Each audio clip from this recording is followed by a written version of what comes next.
Welcome in the universe community. My name is Sanchita Pandey and our topic for today is don't be brilliant. Now brilliance is not a choice. You are just brilliant. That's it. It is a gift given by nature to you.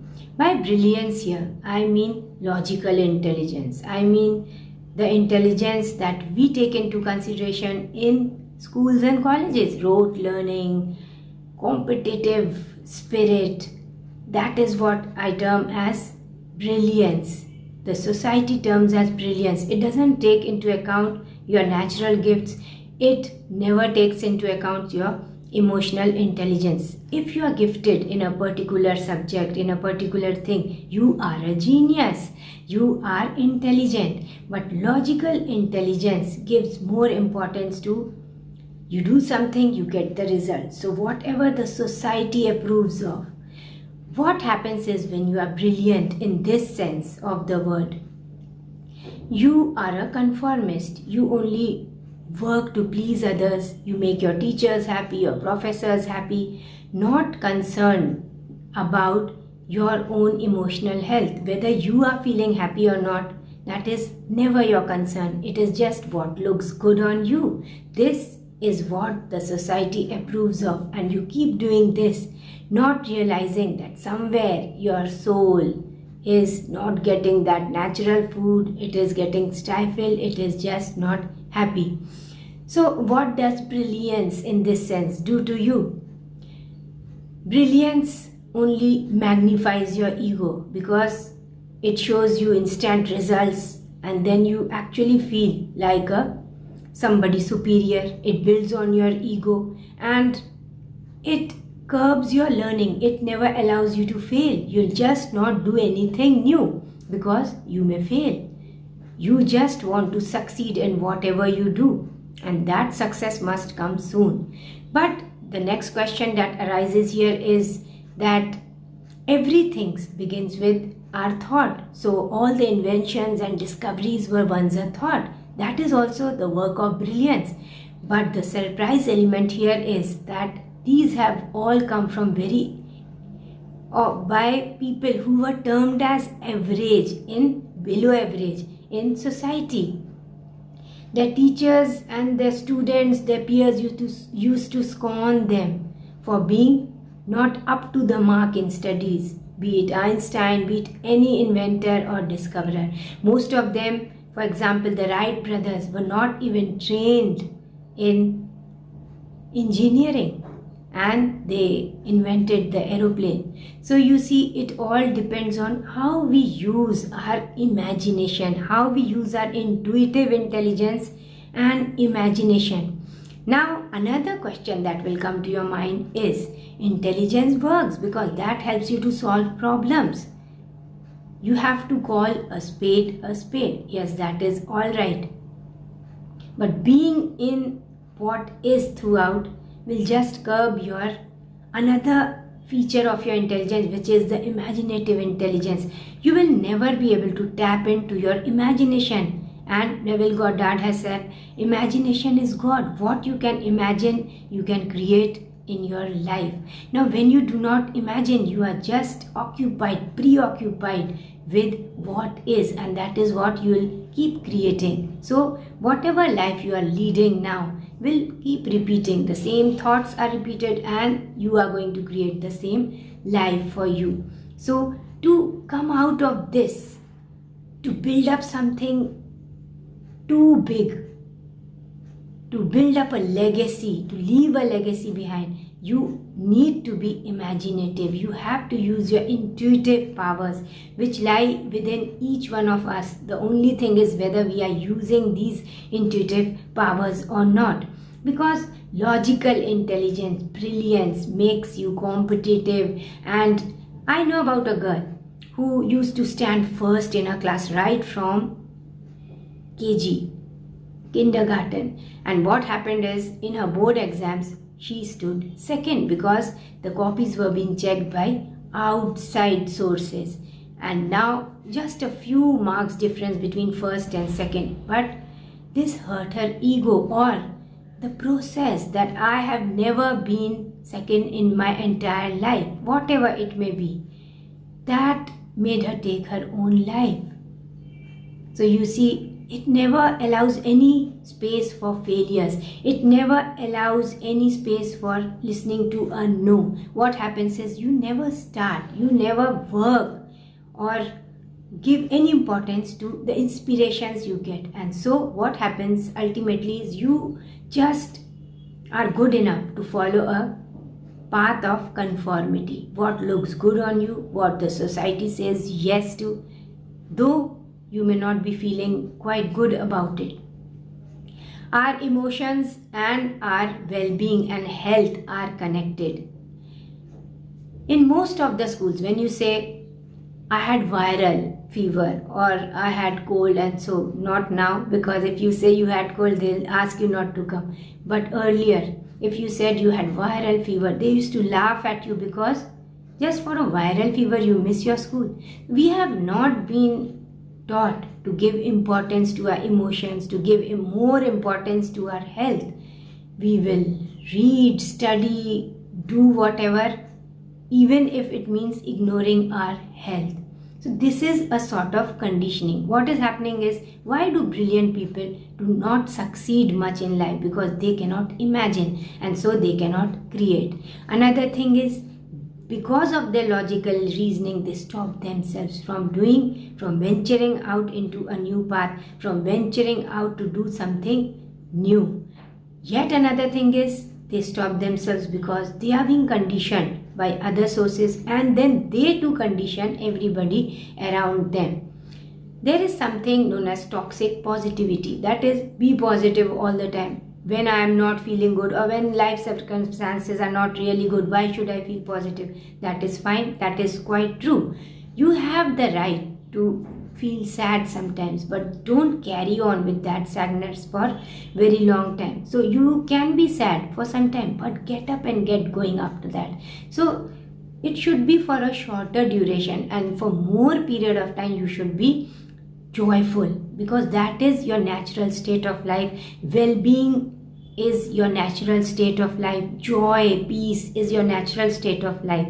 So you have to see whether you remain in joy for more periods of time or you remain sad for more periods of time. That shows the pattern of your thoughts, the pattern of how you are perceiving your life circumstances, because it is not about circumstances in life, it is about your response to the circumstances. You are always greater than your problems. Your God is always greater than your problem. So it depends on what you choose at any moment of time. Do you choose to align with worry, or do you choose to align with prayer? Whenever you think of venturing out into newer paths, what happens is, there will be so many brilliant people coming to you, telling you why you should not do something. There is this fear of failure in them, and that is the fear which percolates into you also, if you allow it to. So don't make this YouTube channel because there are these great legendary singers out there who will listen to you. Don't write that book because you are not qualified for it. So you wait to be qualified and your life is gone. Life is too short to keep thinking logically about everything that you are going to do. Start doing it, that's it. And learn in the process. The journey is for learning, unlearning and relearning. So many people will come to do, don't do this. We are your well-wishers, and these are the well-wishers, the brilliant people who stop you from pursuing what you love to do most, from pursuing what may not seem right to them. But that is a new course of life that you are trying to follow. So that is how you become a leader, doing something new. And you need to be fearless for doing that. All you have to remember is you have an inner being of your own. You do not have to copy anybody else. What makes you happy may not make somebody else happy. So you have to follow your own course in life, follow your own purpose in life. Your purpose is your own purpose. It cannot be my purpose. It cannot be somebody else's purpose. You have to find that one tailor-made thing which makes you happy, that gives you a lot of energy. Another thing is, you do not have to look for monetary gains in everything you do. Sometimes the only gain you are getting by doing something is happiness, which is the most important gain. It is good for your health. It is good for your mental and physical health and well-being. And as you raise your vibrations, everything else, abundance, monetary gains, everything will actually follow. So don't run after money. Money will come to you when you do something you love to do, when you find your purpose and follow your purpose and share your knowledge and what you love to do with the society. James Allen has mentioned in his book As a Man Thinketh that a serene face does not come by chance.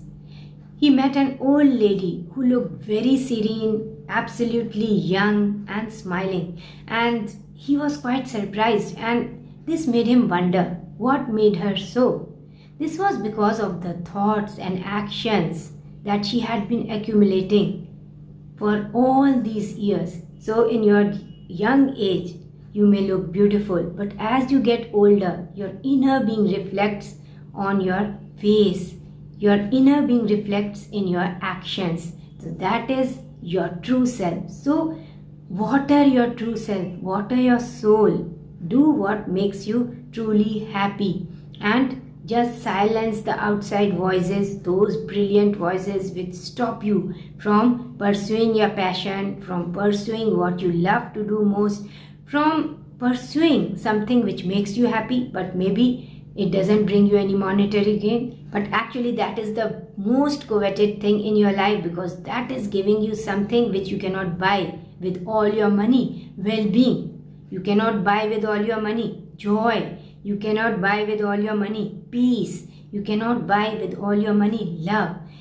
Today, just resolve to give unconditional love to yourself. Love yourself unconditionally. There may be failures, there may be experiences, negative experiences. You may not have done very well in certain areas of your life. That is fine. Forgive yourself. Don't judge yourself too hard. That is what is known as unconditional love for yourself. That is self-love. That is self-care. Take care of your mental and physical health. Also, unconditional love as far as others are concerned. Keep away from those who do not make you feel really good about yourself. Keep away from places which do not make you feel good. But don't have any kind of resentment or hatred against anybody. It is not good for your own well-being. Forgive and forget, because it is good for you. That is unconditional love. Forgive, forgive, forgive, and walk on. Keep going. Be focused on your own purpose in life. As Dr. Wayne Dyer has said, there are no justified resentments. Another thing is, give unconditional love to your own life also. Whatever the life circumstances outside, don't be driven by these negative circumstances. They do not have any power on you. Your thoughts give these circumstances power. Now, if you sit and keep mulling about what is wrong in your life, what is going wrong in your life, you are giving it power.